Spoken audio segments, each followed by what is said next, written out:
Welcome to The Explainer. I am absolutely thrilled you're here today because we are embarking on a really fascinating journey.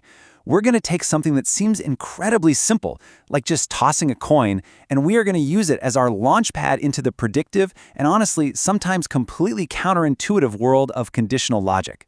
If you have ever wondered exactly how data scientists, meteorologists, or even those high-level sports analysts predict outcomes based on constantly shifting circumstances, well, this is exactly where it starts. It's a foundational skill, especially if you're tackling advanced mathematics. So let's dive right into this. Here is our roadmap for today. We'll start by looking at combined events and tables. Then we'll move into branching out with tree diagrams. From there, we will look at calculating multiple outcomes before exploring conditional probability unveiled, and finally, we'll wrap up with probability in action. Let's jump right into Section 1, Combined Events and Tables. Simply put, a combined event is just looking at the probability of two or more things happening at the exact same time or in sequence. It is the fundamental difference between asking, will it rain today, and asking, will it rain today and tomorrow? Think about it. Life is rarely just a single isolated event, right? Things cascade, which is exactly why understanding combined probabilities is absolutely crucial for analyzing any real-world data. Let's visualize our most basic scenario to get the gears turning, tossing two standard coins. When you have two completely independent events like this, meaning the first coin has absolutely no impact on the second coin, the cleanest, most efficient way to map them is a two-way table. Picture a grid. Along the top, we have coin 1, which can be a head or a tail. Down the side, coin 2, also a head or a tail. Now look at where those rows and columns intersect. We get our exact outcomes. Two heads, a tail then a head then a tail, or two tails. That's the whole shebang. Every single possible reality is mapped out in one neat little grid. Because we can clearly see those four distinct, equally likely outcomes, the math becomes incredibly simple.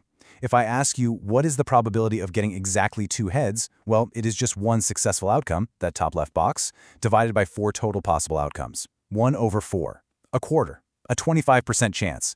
See, you're doing combined probability already. And hey, before we continue on to the more complex stuff, subscribe to our YouTube channel, Ace the Exams, at acetheexams_IGCE to excel in your Cambridge examinations. Click that subscribe button and hit the bell icon right now. All right, let's move forward. Here is where we really have to evolve our tools, which brings us to Section 2, branching out, tree diagrams. So, I want you to imagine this scenario. You toss a coin once, twice, and then a third time. If you try to draw a two-way table for this, you're going to immediately run into a wall. You've run out of dimensions. You would literally need a 3D cube to map it out on paper. And what if we tossed it 4 times? You'd need a 4D hypercube. Obviously, that is just not practical for an explainer, let alone a math exam under time pressure. The golden rule here is that when more than two combined events are considered, the two-way table has to be retired. It just can't handle the data.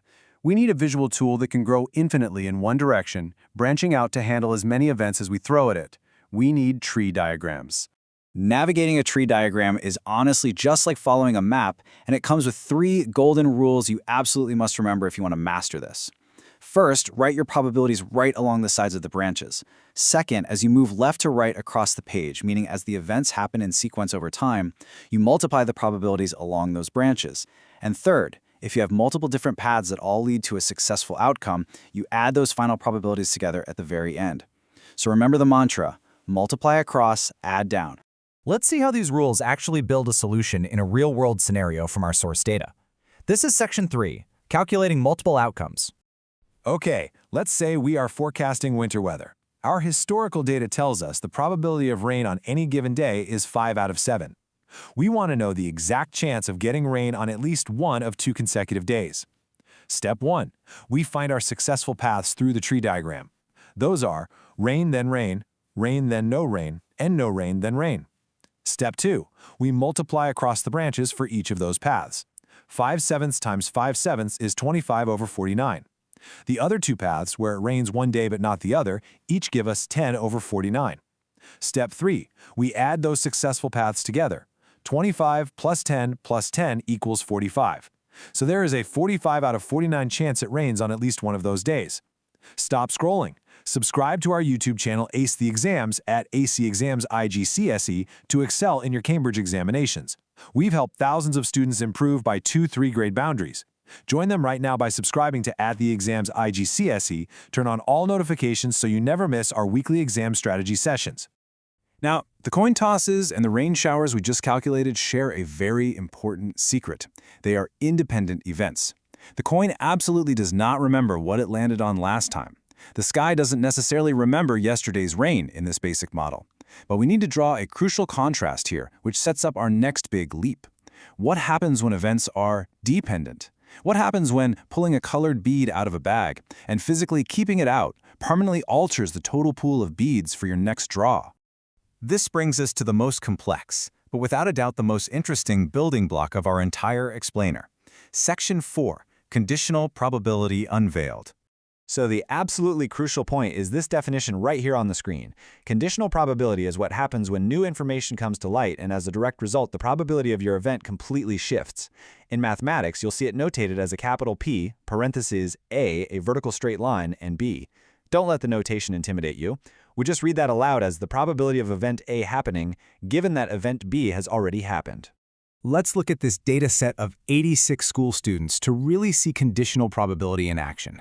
We have boys and girls studying either maths or art.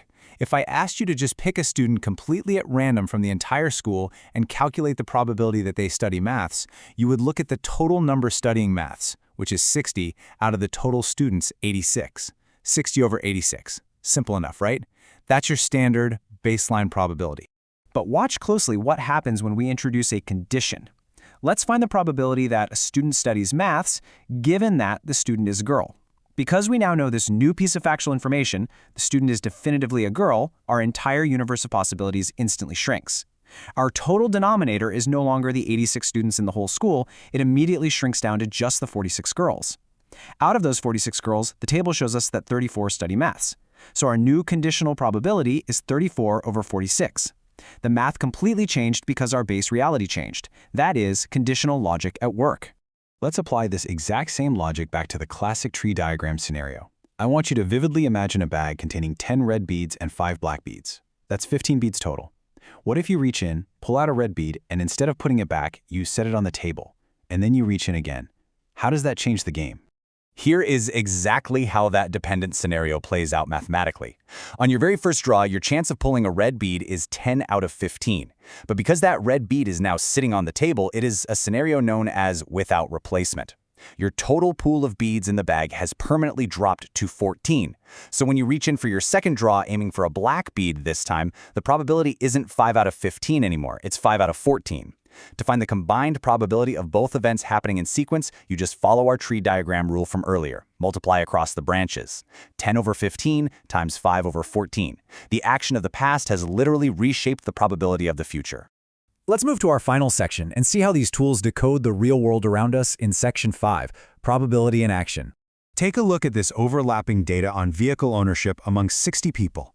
You have folks with cars, motorbikes, bicycles, and importantly, overlapping groups who own multiple types of vehicles.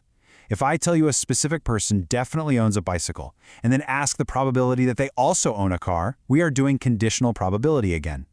We've taken our total pool of 60 people and completely ignored anyone who doesn't own a bike. We shrunk the denominator down to just the bicycle owners, and we are looking for the car owners hidden within that specific subset. It's like zooming in on a map.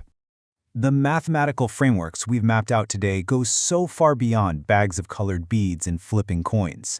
If you are a meteorologist forecasting weather fronts moving over consecutive days, you are using these formulas. If you are a coach analyzing your team's win rate based on whether a specific star player is actually on the court, you are using conditional probability. Even massive factories testing the quality control of light bulbs in a batch rely heavily on these exact same dependent tree diagrams to predict failure rates. It's everywhere. I really want to highlight this direct quote from our source material because it truly is the anchor of everything we've explored today. Sometimes more information is known, and as a result, the probability of the event happening changes. It's a powerful reminder that probability isn't just a static, unmoving thing. It's a living, breathing evaluation of the information we have at any given moment. When the facts change, the math changes. So I will leave you with this final challenge. The next time you are analyzing data, whether it's for an exam, for a project at work, or even just reading statistics in the news, ask yourself, does a previous event change the probability of the next?